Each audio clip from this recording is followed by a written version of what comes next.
A while back, I did one of these on two writers, Tom Wolfe and Garrison Keillor, who had both written about the same person, William Shawn, longtime editor of the New Yorker magazine.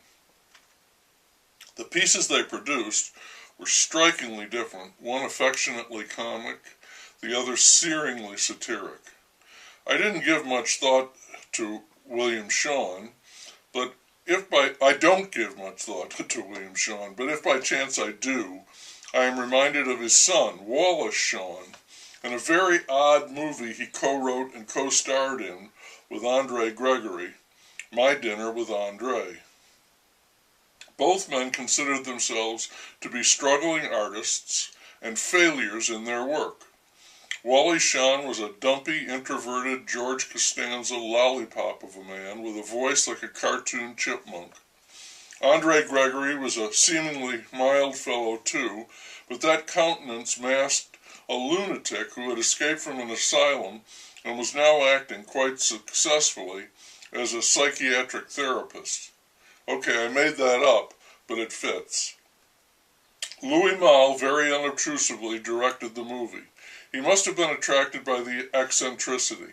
How they raised money for a show about two men having dinner and talking for an hour and a half about mostly preposterous subjects has to be nearly miraculous.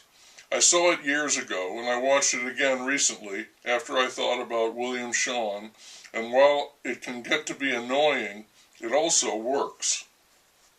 Wally Shawn was a playwright in name only. Gregory produced some of his work, but Gregory became disenchanted with the theater, which is the germ of this story. There is nothing there for him. He begins going to meet with oddball groups in exotic locations, seeking enlightenment. He went to the Sahara, India, Scotland, Tibet.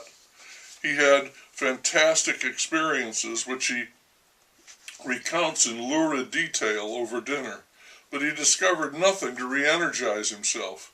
I think he was a director who favored big theatrical gestures. He noted that once he was directing a play in which someone was beheaded, and he tried to secure a head from a morgue so the audience could pass it around during the play and get a feel for what a human head is like. His life was like that too, requiring the bizarre, the astonishing, the grotesque. Anything less was simply inconsequential, mundane. Shawn was the gentler of the two, completely satisfied, he said, with a cup of cold coffee in the morning, maybe a muffin to munch on, the company of his girlfriend, perhaps spend some time working on a script. That would be a good day. Isn't there as much reality in the cigar store next door as there is on Everest? He almost desperately asks his friend. The discussion frequently swings between the theater and life. Gregory left the theater because, as he says, a friend told him there is no need for it anymore, since everyone is performing in their lives. The world really is a stage. He says that every person should ask and answer the exact same questions that Stanislavski said that every actor should know, namely, who am I, why am I here, where do I come from, and where am I going? I have been thinking about people getting lost, and at least in this story, Gregory has gotten extremely lost. He's tried to find himself, he's searched the world over, but it seems for some reason he doesn't want to look inside. Maybe he's afraid that if he does, he'll lose his wife, his children. He speaks in a quiet but rapid-fire delivery, very intense, with an almost hypnotic effect. He makes sense out of insanity. He creates dilemmas everywhere. Do you want to live on firm ground or on uncharted waters? The firm ground is more secure, but it's boring and crowded. The uncharted waters are dangerous but exciting. He believes that many people are empty, robots, dead souls. It's gotten so bad that the theater can no longer reach them. Instead, it helps them to sleep more comfortably, like the electric blanket Shawn mentions. For him, it's a marvelous thing, a vast improvement in his life. For Gregory, it should be avoided. It's like a narcotic, distancing a person from reality, the cold. Some of the talk, as with the blanket, is quite funny and insightful, like Shawn's riff on the fortune cookie, signs and omens. You can't believe absolutely anything, he says. There are limits to that because we have science. We know some things. Science has been helpful, Gregory admits, but it's also been ferociously destructive. They agree that the theater exists to put people in contact with what is real and their feelings about reality.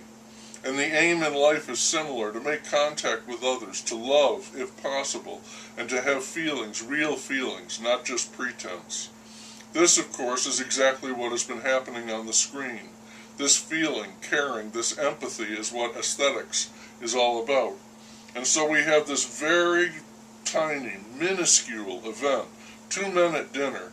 The men not giants in their field, not at all. In fact, they're washouts. Sean is broke, his girlfriend is supporting him, working at night as a waitress, and Gregory can pay for the dinner because his family has money, which also funded his extravagant expeditions.